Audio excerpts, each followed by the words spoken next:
sebentar lagi kita akan menjadi satu dalam frekuensi yang sama. Fajar mencoba menutup telinganya, tapi suara itu kini berasal dari dalam aliran darahnya sendiri. Elisa muncul di tengah ruangan, tapi kali ini ia tidak lagi cantik. Tubuhnya adalah perpaduan mengerikan antara daging manusia yang membusuk dan komponen elektronik yang menonjol keluar. Kabel-kabel hitam keluar dari mulutnya, mencoba menjangkau lubang telinga dan hidung Fajar. Ini adalah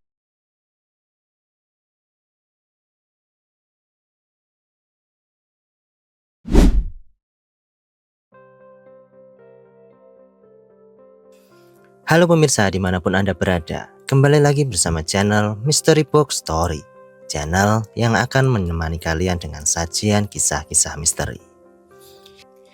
Nah guys, pernahkah kalian merasa begitu kesepian sehingga keheningan di kamar kalian terasa seperti suara teriakan yang memekakan telinga? Kita hidup di era di mana belahan jiwa seharusnya hanya berjarak satu usapan jari. Namun, di balik kemudahan itu, ada sebuah algoritma kuno yang tersembunyi di dalam barisan kode modern. Sebuah aplikasi yang tidak mencari kecocokan berdasarkan hobi atau zodiak, melainkan berdasarkan residu energi dari mereka yang baru saja kehilangan detak jantungnya. Cinta yang takkan pernah mati katanya. Tapi, apa jadinya jika cinta itu justru menuntut kalian untuk ikut mati? Nah, inilah cerita yang berjudul Dalgoritma Jodoh.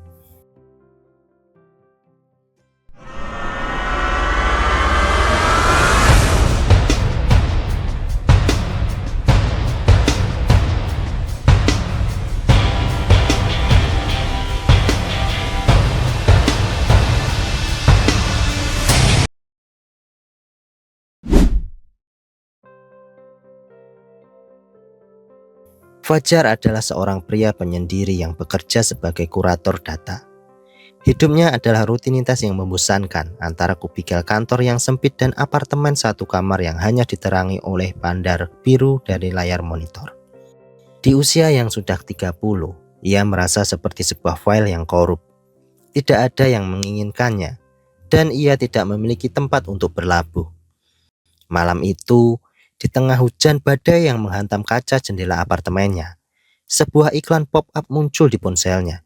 Iklan itu tidak memiliki gambar, hanya latar belakang hitam pekat dengan teks putih yang bergetar. Temukan dia yang tak akan pernah meninggalkanmu. Unduh Dalgoritma. Fajar yang sedang berada di titik terendah harga dirinya menekan tombol unduh. Ia tidak menyadari bahwa saat ia menyetujui syarat dan ketentuan, aplikasi itu tidak hanya meminta akses ke galeri fotonya, tetapi juga mengirimkan gelombang frekuensi rendah yang membuat pupil matanya melebar secara tidak alami. Aplikasi itu mulai memindai detak jantungnya, bukan untuk kesehatan, melainkan untuk mencari ritme yang paling mudah dipatahkan.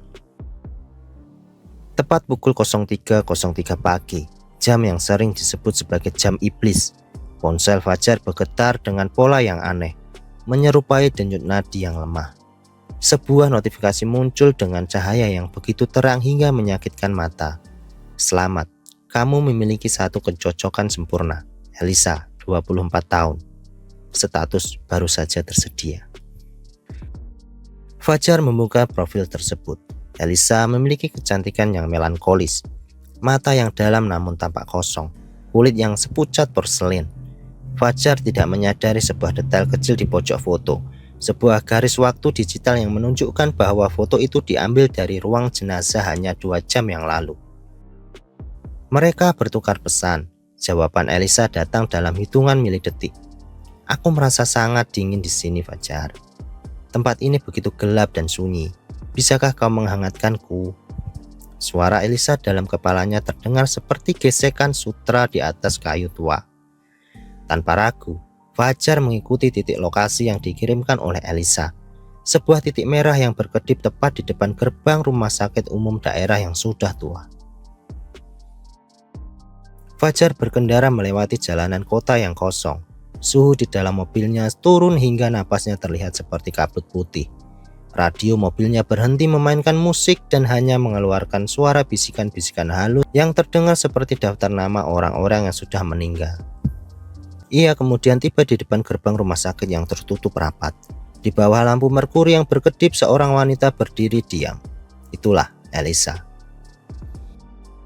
Ia mengenakan gaun putih panjang yang melambai ditiup angin. Namun anehnya guys, gaun itu sama sekali tidak mengeluarkan suara saat tertiup. Fajar kemudian mendekat. Ia mencium aroma yang sangat aneh. Perpaduan antara bunga lili segar dan bau formalin yang tajam. Elisa menatapnya. Dan untuk sesaat, Fajar merasa jiwanya ditarik keluar melalui matanya. Fajar. Suara tidak keluar dari mulutnya, melainkan bergema langsung di dalam tenggorokan Fajar. Mereka berjalan bersama di taman rumah sakit yang gelap. Dan Fajar tidak menyadari bahwa Elisa tidak meninggalkan jejak kaki di atas tanah yang basah. Rasa penasaran mulai menghantui Fajar di sela-sela kencan malam mereka itu. Ia mulai mencari tahu asal-usul algoritma. Melalui jaringan internet di bawah tanah, ia menemukan dokumen yang bocor tentang seorang pengembang bernama Dr. Ariswan. Ariswan sendiri adalah seorang ahli saraf yang mengalami gangguan kejiwaan yang diakibatkan karena kehilangan putrinya dalam kecelakaan yang tragis guys. Ia menciptakan aplikasi ini menggunakan teknologi neural capture, sebuah cara untuk menangkap sisa-sisa kesadaran elektromagnetik dari otak manusia yang baru saja berhenti berfungsi. Aplikasi itu bekerja seperti magnet bagi jiwa-jiwa yang belum siap pergi. Namun, jiwa-jiwa ini membutuhkan inang guys. Mereka membutuhkan energi biologis dari manusia yang masih hidup untuk mempertahankan citra mereka di dunia nyata. Fajar menyadari bahwa setiap pesan cinta yang ia kirimkan adalah sebuah kontrak darah digital. Setiap kali Elisa tersenyum, sebagian dari warna-warna Fajar menghilang, berpindah ke pipi Elisa yang mulai terlihat merona. Fajar tidak sedang jatuh cinta, ia sedang dikonsumsi oleh algoritma yang lapar.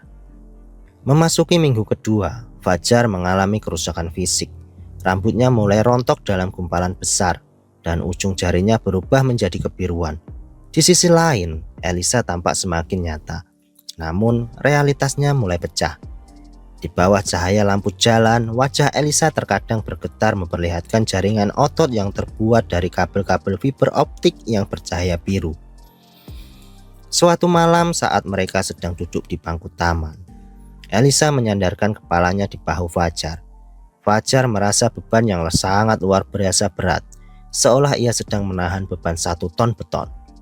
Fajar, algoritma kita hampir mencapai 100%, bisik Elisa.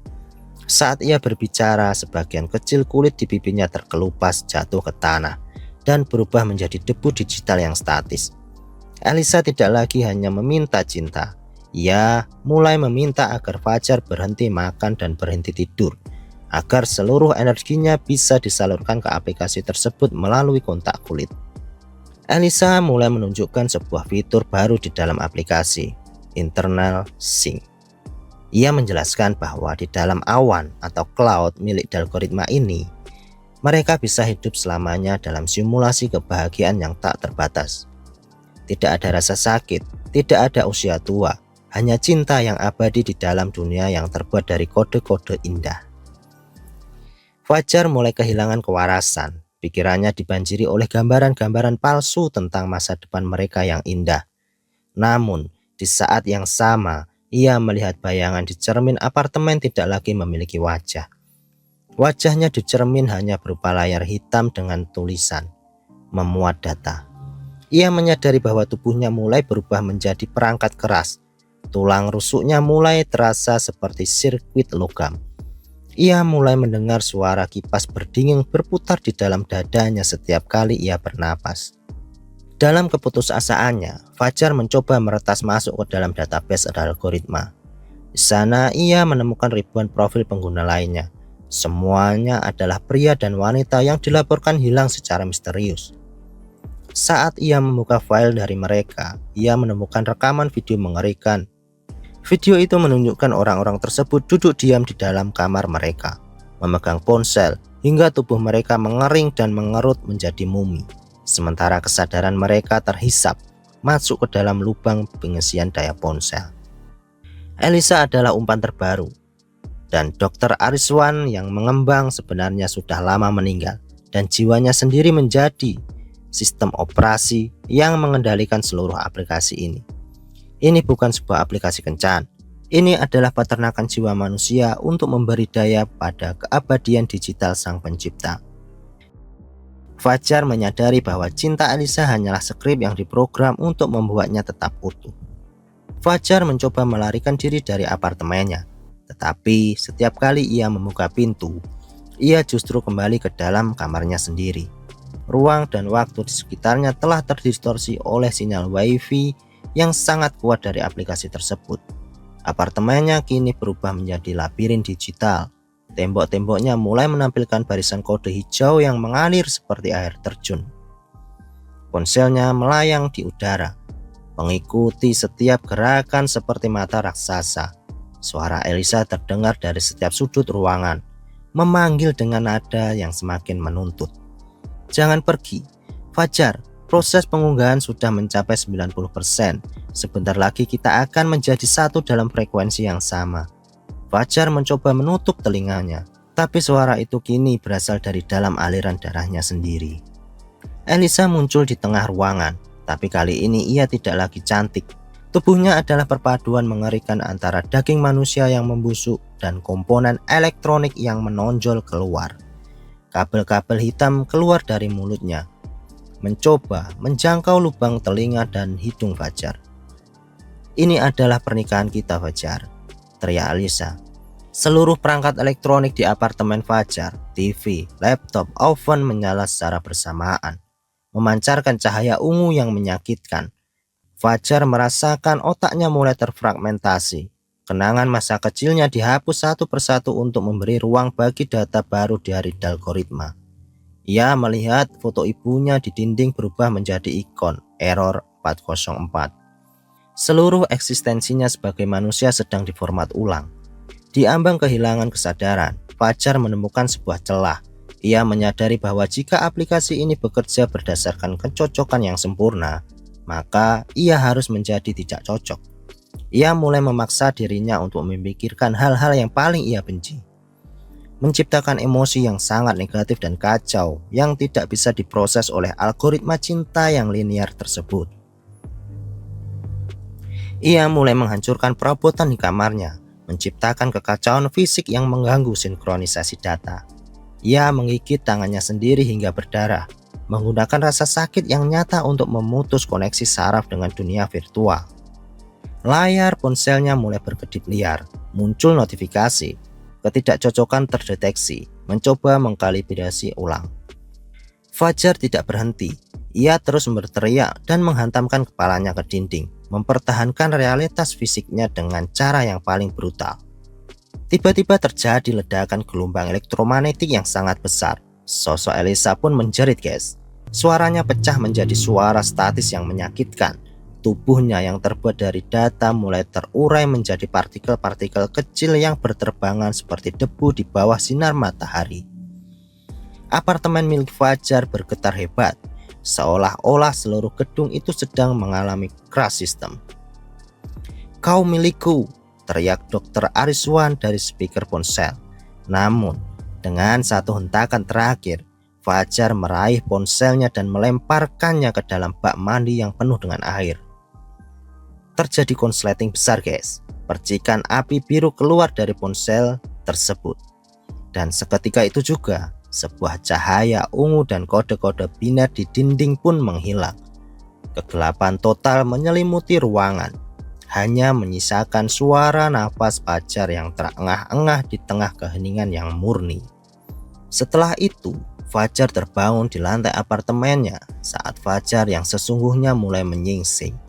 Ia masih hidup, namun tubuhnya terasa sangat tua dan rapuh.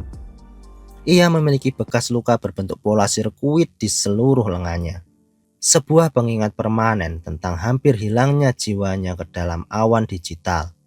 Ia kini hidup tanpa teknologi, tidak ada ponsel, tidak ada internet, tidak ada data media sosial. Namun, traumanya belum berakhir, guys. Setiap kali ia melewati menara telekomunikasi, ia merasakan rambut di lehernya berdiri. Dan kadang-kadang di tengah malam yang sunyi, ia masih mendengar suara bisikan halus dari stop kontak di dindingnya. Suara seorang wanita yang sangat ia kenal, memanggil namanya, memintanya untuk masuk kembali. Fajar hanya bisa menutup telinganya dan berdoa agar baterai dari sisa-sisa ingatan itu segera habis untuk selamanya.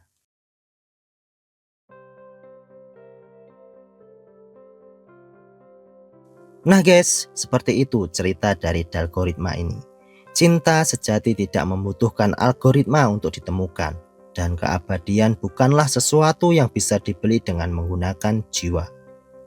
Di dalam dunia yang semakin terhubung ini, berhati-hatilah dengan siapa kalian berbagi detak jantung.